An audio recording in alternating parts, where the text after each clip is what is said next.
Sejumlah nama baru diduga terseret dalam pusaran kasus korupsi program bantuan sosial COVID-19. Bupati Bandung Barat, A.A. Umbara, ditetapkan sebagai tersangka korupsi bansos. Inilah uang yang disita KPK dalam kasus korupsi yang menjerat Gubernur Sulawesi Selatan Nurdin Abdul. Komisi Pemberantasan Korupsi menetapkan 3 orang tersangka kasus dugaan korupsi di lingkungan pemerintahan Kota Tanjung Balai, Sumatera. Saudara aparat kejaksaan mengungkap sejumlah kasus korupsi penanganan pandemi di sejumlah daerah.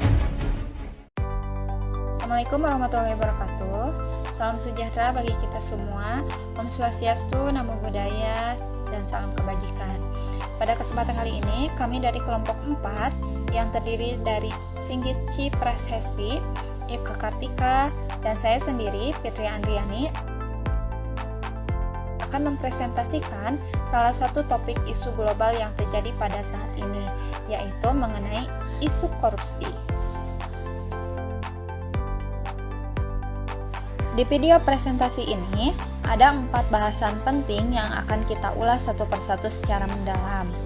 Pada poin pertama, ada pra-analisis, yakni tahap mengidentifikasi seputar isu korupsi dengan salah satu metode pendekatan pentahelik. Kemudian, bahasan poin kedua yaitu menapis isu, di mana untuk memecahkan permasalahan isu korupsi ini tentunya diperlukan alat bantu tapis, salah satunya yaitu dengan metode USG atau urgensi, seriousness, dan growth.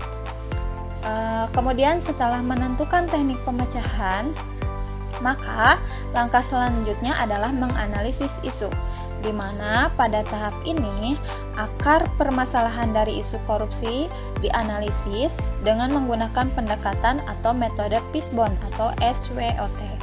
Dan topik bahasan yang terakhir yaitu bagian rekomendasi penyelesaian, di mana setelah kita mengenal dan memahami isu korupsi, maka bagaimana teknik penyelesaian isu tersebut.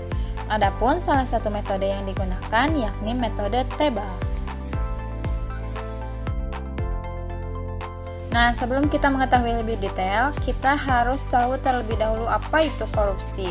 Nah, menurut Undang-Undang Nomor 34 Tahun 1999, korupsi adalah tindakan setiap orang yang melawan secara hukum, melakukan perbuatan memperkaya diri sendiri atau orang lain, atau suatu korporasi yang dapat merugikan keuangan negara atau perekonomian negara. Nah, dari penjelasan tersebut kita tahu bahwa tindakan korupsi merupakan tindakan yang melawan hukum ya, karena telah menyalahgunakan kepercayaan sehingga banyak sekali menimbulkan kerugian khususnya bagi bangsa dan negara.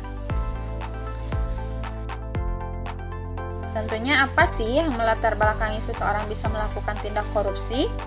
Nah, pasti ada penyebab seseorang melakukan tindak korupsi. Nah, di sini ada beberapa teori yang mengemukakan penyebab korupsi. Sebagaimana menurut teori Tribal Fraud, korupsi itu bisa disebabkan oleh yang pertama adanya tekanan atau pressure yang berhubungan dengan niat seseorang dan pasti memiliki motivasi atau dorongan tersendiri untuk melakukan kecurangan. Kemudian yang kedua adanya kesempatan atau opportunity, di mana peluang seseorang untuk melakukan tindak kecurangan. Hal ini biasanya disebabkan oleh beberapa hal. Yang pertama adalah kontrol dari instansi yang masih lemah, kemudian prosedur kerja yang berjalan tidak kondusif, yang ketiga adalah situasi kerja yang kurang kondusif, dan yang ketiga adalah rasionalisasi atau tindakan yang merupakan pembelaan diri oleh pelaku dan membenarkan alasan mereka untuk melakukan penipuan atau kecurangan. Dan ada pula menurut teori CDMA yang dikemukakan oleh Robert Kitgard, di mana penyebab adanya tindak korupsi itu disebabkan oleh kekuasaan seseorang dan monopoli yang tidak dibarengi dengan akuntabilitas. Kemudian ada juga menurut teori Ghosn yang dikemukakan oleh Jack Bowen, di mana penyebab adanya tindak korupsi adalah keserakahan, kesempatan, dorongan, kebutuhan, dan pengungkapan atau expose. Kemudian yang terakhir adalah menurut teori willingness. Penyebab korupsi itu sendiri diakibatkan oleh adanya kesempatan akibat kurangnya atau lemahnya pengawasan dari serta keinginan, dorongan dari kebutuhan dan keserakaan hidup. Nah, sekian penjelasan dari saya. Kemudian untuk pembahasan selanjutnya akan diteruskan oleh rekan saya.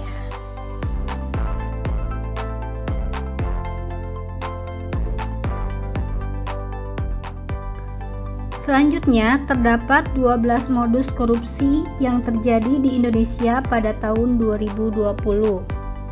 Modus yang pertama yaitu penyalahgunaan anggaran.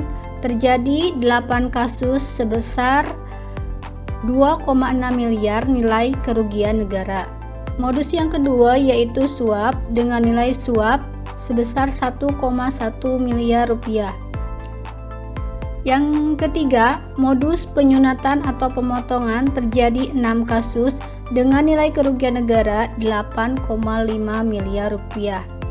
Modus yang keempat yaitu manipulasi saham.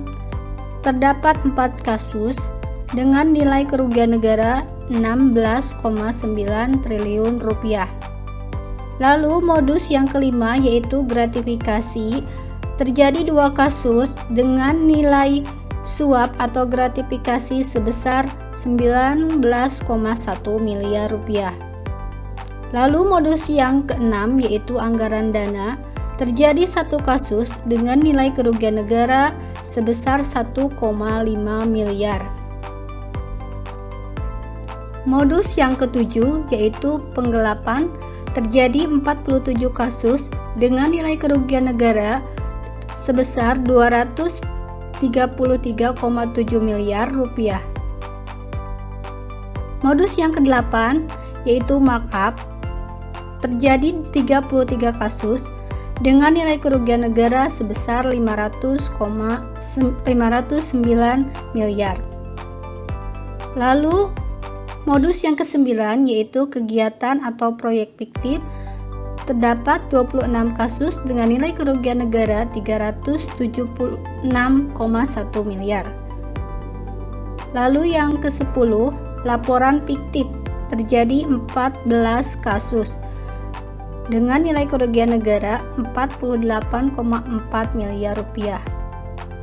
Modus yang ke-11 yaitu pungutan liar. Terjadi 12 kasus dengan nilai pungutan liar sebesar 44,6 miliar rupiah. Lalu modus yang terakhir atau yang ke-12 yaitu penyalahgunaan wewenang. Terjadi 9 kasus dengan nilai kerugian negara sebesar 78,6 miliar rupiah.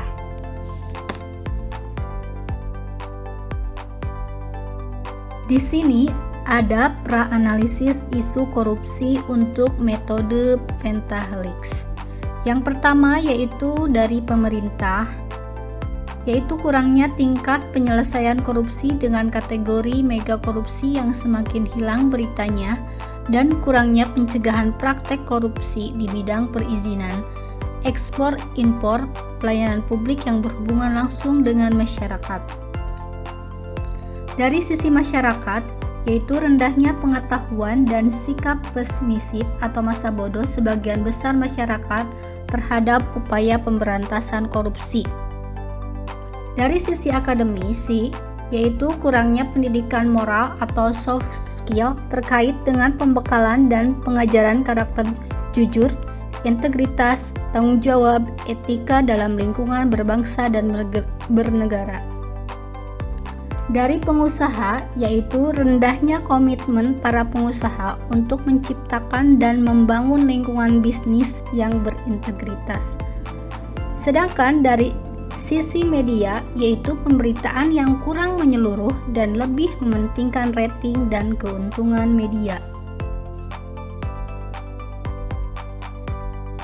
Ada teknik menapik isu korupsi dengan metode USG. Jadi, pada metode USG ini kita menentukan poin per isunya, yaitu poin 1 sangat kecil sampai poin 5 sangat besar. Nanti hasil yang nilainya tertinggi itu yang akan menjadi hasil prioritas. Di sini hasil isu prioritasnya yang tertinggi adalah poin yang ketiga, yaitu kurangnya pendidikan moral atau soft skill terkait dengan pembekalan dan pengajaran karakter jujur, integritas, tanggung jawab, etika dalam lingkungan, berbangsa dan bernegara. Di sini totalnya adalah 14. Jadi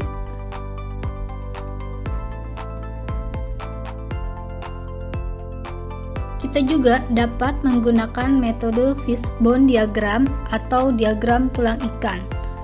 Dengan menggunakan metode ini, kita dapat melihat akar permasalahan penyebab terjadinya isu korupsi dari mulai yang terkecil, yaitu individu.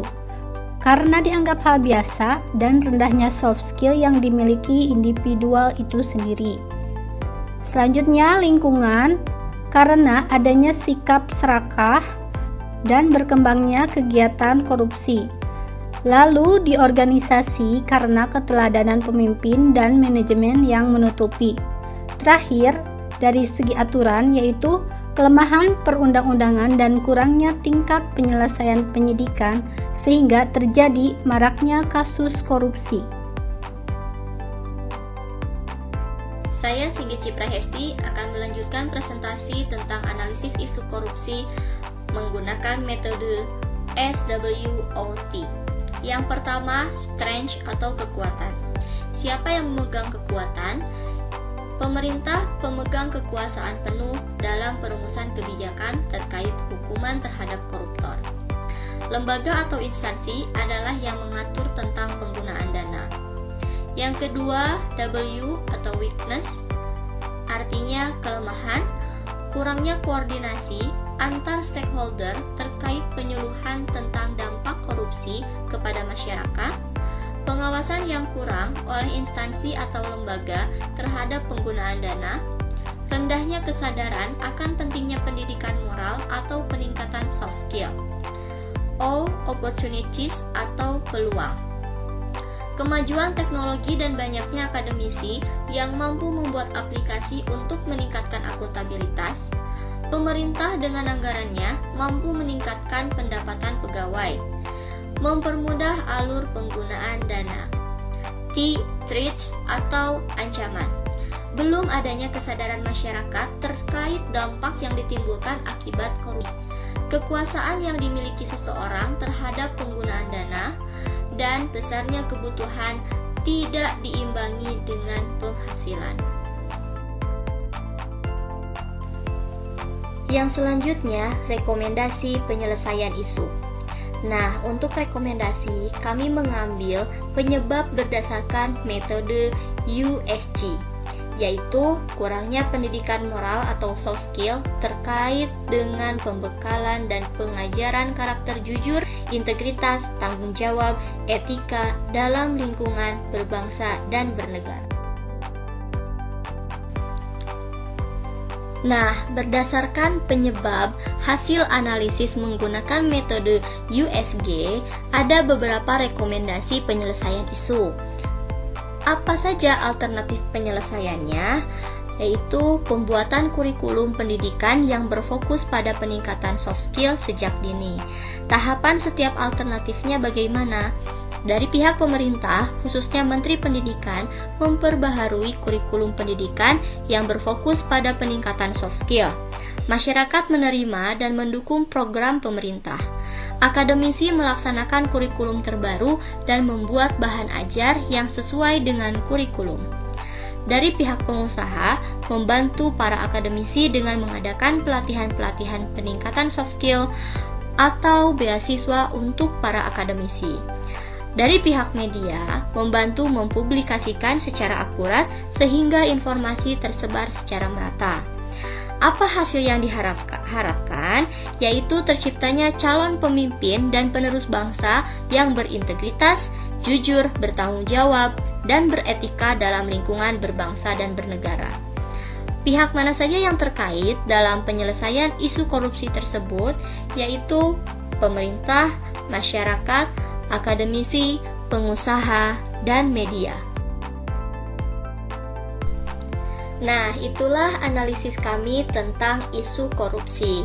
Sekian yang dapat kami sampaikan. Mohon maaf bila ada kesalahan. Terima kasih sudah menyimak video ini. Wabillahi taufiq wal hidayah. Wassalamualaikum warahmatullahi wabarakatuh.